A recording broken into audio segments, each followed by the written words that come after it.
اعوذ باللہ من الشیطان الرجیم بسم اللہ الرحمن الرحیم۔ شروع کرتا ہوں اللہ کے نام سے جو نہایت مہربان بڑے رحم والے ہیں۔ الف لام میم را، ان کا معنی تو اللہ ہی بہتر جانتے ہیں۔ آپ سن رہے ہیں آیتیں ہیں ایک بڑی کتاب یعنی قرآن کی، اور جو کچھ آپ پر آپ کے رب کے طرف سے نازل کیا جاتا ہے بالکل سچ ہے۔ دیکھو آپ پر کا مطلب کیا ہے، انگلی بتا کے دیکھ رہا ہو، ہمارے محمد صلی اللہ علیہ وسلم انڈائریکٹ میں ہمارے پیغمبر کا نام آئے گا نہیں۔ دیکھو انڈائریکٹ میں بہت سی جگہ پر ہمارے پیغمبر کا نام آیا ہے، ٹھیک ہے۔ اور اللہ بھی دیکھو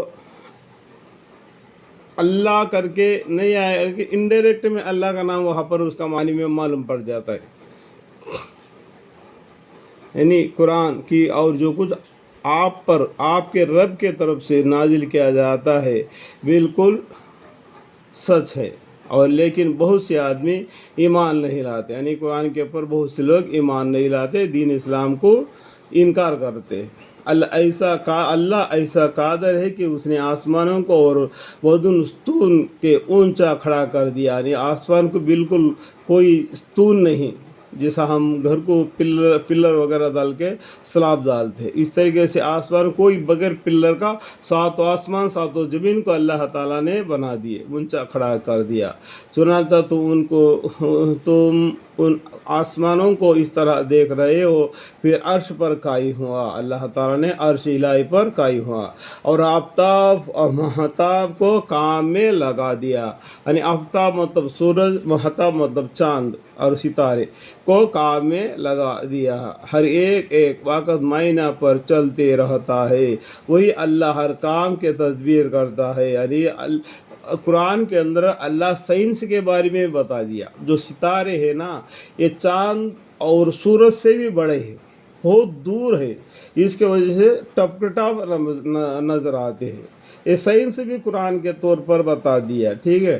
اور دلائل کو صاف صاف بیان کرتا ہے، دلائل کو، تاکہ تم اپنے رب کے پاس جانے کا یقین کر لو، ایک دن مرنا ہے، اللہ کے سامنے جانا ہے، اس کا یقین کر لو۔ اور وہ ایسا ہے کہ اس نے زمین کو پھیلایا، اور اس زمین میں پہاڑ و نہریں پیدا کیے، اور اس میں ہر قسم کے پھلوں سے دو قسم کے پیدا کیا۔ شب کی تاریک، یعنی شب مطلب رات، تاریک سے دن کی روشنی کو چھپا دیتا ہے، دن کی روشنی کو کیا ہے، رات سے چھپا دیتا ہے، اور دن کی روشنی سے اور رات کے بعد میں پھر دوبارہ دن آتا ہے۔ اس طریقے سے یہ دنیا کا نظام ہے، وہ چلتے جاتا ہے، اس طریقے سے قیامت قریب آ جاتا ہے، اور اس طریقے سے انسان کا زندگی بھی نکلتے چلے جاتا ہے، ٹھیک ہے، ایک دن کر کے۔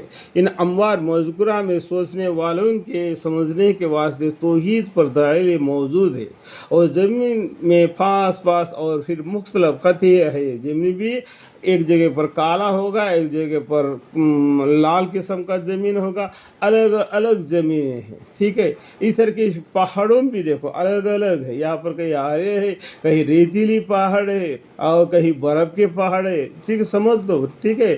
دنیا میں چلو پھرو اور معلوم پڑ جائے گا، ٹھیک ہے، اللہ کی قدرت کے۔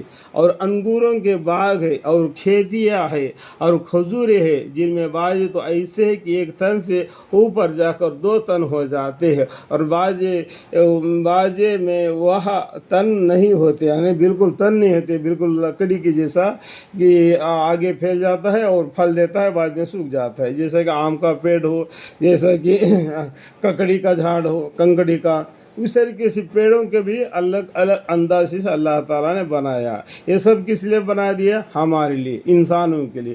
انسانوں کو کس لیے پیدا فرمایا؟ اللہ کی عبادت کرنے۔ وما خلقت الجن والانس الا لیعبدون، ٹھیک ہے۔ سب کو ایک ہی طرح کا پانی دیا جاتا ہے، دیکھو سبھی قسم کے درختوں کو ایک ہی قسم کا پانی دیا جاتا ہے، اور ایک ہی یعنی زمین بھی ایک ہی قسم کا ہے، پھر بھی پھل پھلالیاں الگ الگ ہیں، یہ خدا کی قدرت کی نشانیاں ہیں، ٹھیک ہے۔ اور ہم ایک کو دوسرے پر پھلوں میں فوقیت دیتے ہیں، یعنی کسی کو امیر بنا دیتے ہیں، کسی کو غریب بنا دیتے ہیں کمائی کی وجہ سے۔ ان امار مذکورہ میں بھی سمجھداروں کے واسطے توحید کی دلیل موجود ہے، ایک اللہ ہے، یہ سب کرنے والا کون ہے؟ ایک اللہ ہے، اس کی دلیل ہے۔ یعنی کس کو پھلوں کی وجہ سے، جس کو زمین زیادہ ہے اس کا اناج زیادہ پیدا ہوتا ہے، جیسے اس کی کمی زیادہ ہو جاتا ہے، اس طریقے سے اللہ تعالیٰ دنیا میں انسانوں کو کمی دیتا ہے، یعنی کس کو امیر کس کو غریب بنا دیتا ہے، ایک ہی زمین ہے، ایک ہی پانی ملتا ہے، الگ الگ قسم کے نباتات کو پیدا فرما دیتا ہے اللہ تعالیٰ۔ الحمدللہ رب العالمین۔